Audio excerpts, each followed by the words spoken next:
A carrier, so I'm going to start by prophying the teeth.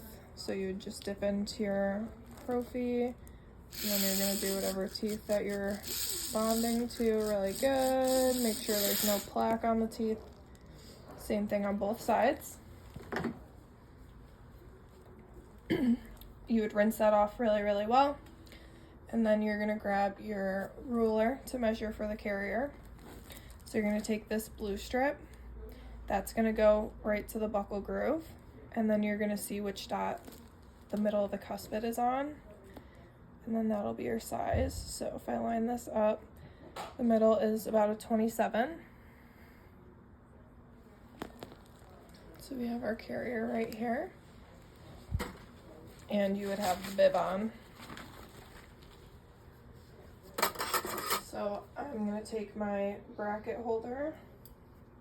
So the side of the carrier that goes on the 6 is the piece that moves, and then the side with the hook is going to go on your 3 and or 4. So when I'm measuring this,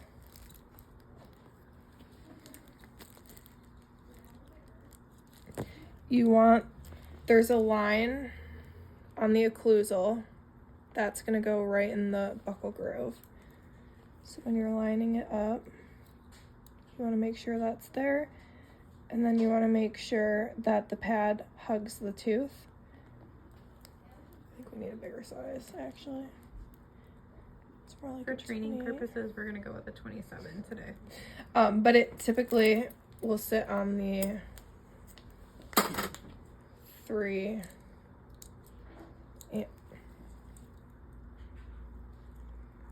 and hug the tooth like that. So we already prophied the teeth. We're gonna butter the carrier in just a minute once we're ready to put it on. So now you would put the cheek retractors in. Well, first you would put your dry angles in. Sorry. Dry angles on the cheeks. Then you're gonna take your cheek retractors, put those in, and then you'll use your straw for suction. Now I'm going to take my air and dry off the area really nicely, making sure there's still no plaque on there. Now you're going to take your etch. Do you want me to actually etch? Mm-hmm. And you're going to etch bigger than where you're actually going to put it, just to make sure in case you need to move it.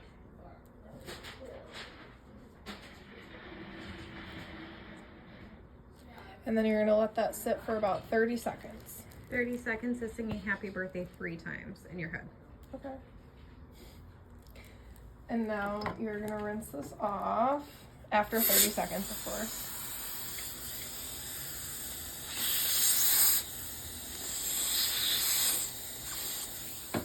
I'm going to rinse this in the sink really quick. You're going to air again really nicely. Make sure everything is super dry.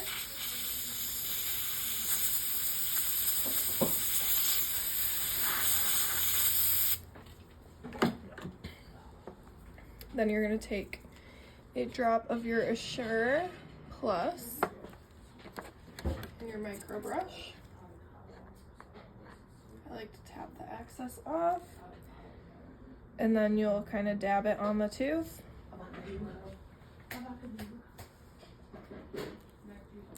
And then you're going to take your air again, and you're going to lightly dry it.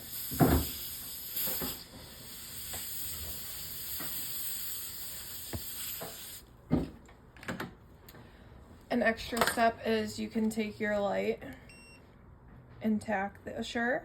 You don't, that's not mandatory, but like I said, an extra step. Next, we're going to take the Assure and dab it onto the tooth.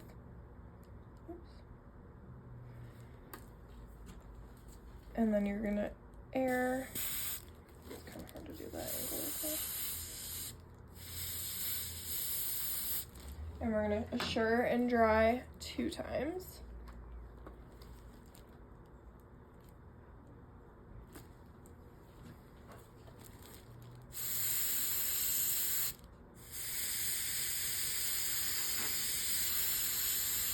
And you want to dry, making sure that all the ripples of the Assure flow down. And then now we're going to take our carrier.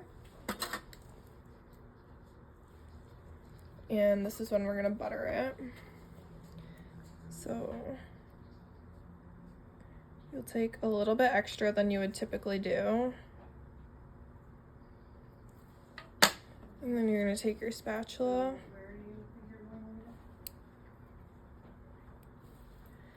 And you kind of want to smooth it so that way it gets in all those grooves. I honestly could have put a tiny bit more because once you smooth it, it sinks into those grooves. But just for today's purpose, I'm not going to add any more than this.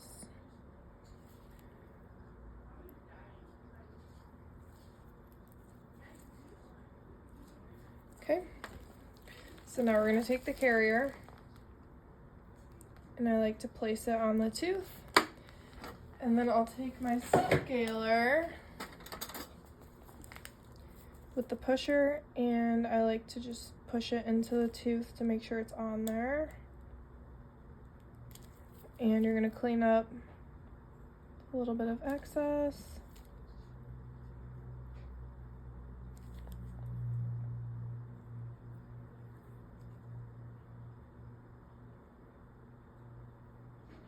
And with bonding the carrier, or the power bar, sorry, you want to make sure that's sitting right in the middle of the cuspid.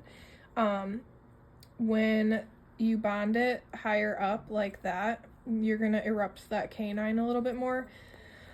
So you just kind of want to place right in the middle. And then again, you're going to be checking with your mirror from the occlusal to make sure that the line on the power bar is right in that buccal groove.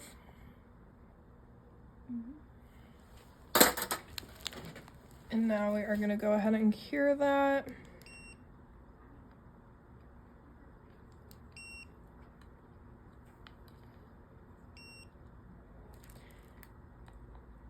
Do you want me to say that we're going to put the extra around?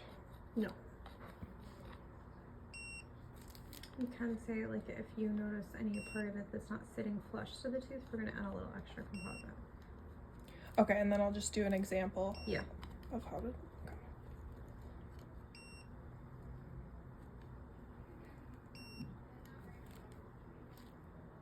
See where I can do it. Okay. So if you see any areas where you can still kind of see the grooves where there might not have been a good amount of brace paste in there, what you can do is take your brace paste and take a tiny amount and then take your micro brush with Assure on it and kind of smooth that around to make sure all grooves are filled in. Like that. Take out the excess. Okay. I think that looks fine. This, you do not have to always do this step. It's only if you see an area where there's a void and you might need to do it. And then you'll finish curing. You'll do your 5 seconds mesial, 5 seconds distal.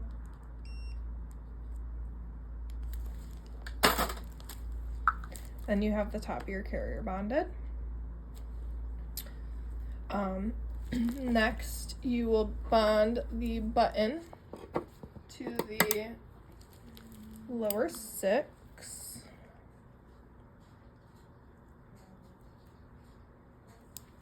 So typically you would prep those at the same time. So you would go in with your Profi, you would do your etch. And for the buttons, we like to place those a little bit more gingival. That way with the invisible retainer, the cutout is typically more gingival. Then you're gonna rinse your etch. Pretend I didn't put that tiny bit on there. You're gonna rinse your etch. Then you'll take your Assure again. Have it on there. air, assure again, and air. Now you're going to butter your button. And you need far less glue for the button. You'll take your spatula.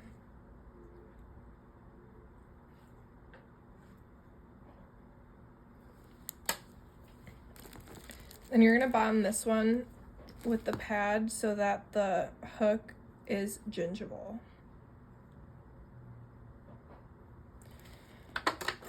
And then you'll take your scaler with your pusher again, make sure it's on there really good, and then clean up any excess glue, grease paste.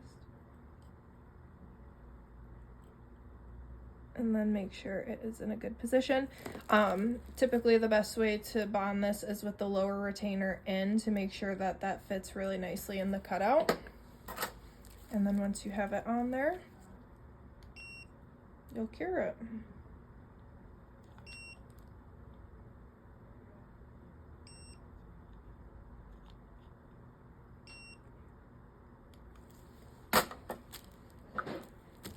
And that's how you bond a carrier with a button for a lower invisible, or with a lower invisible retainer.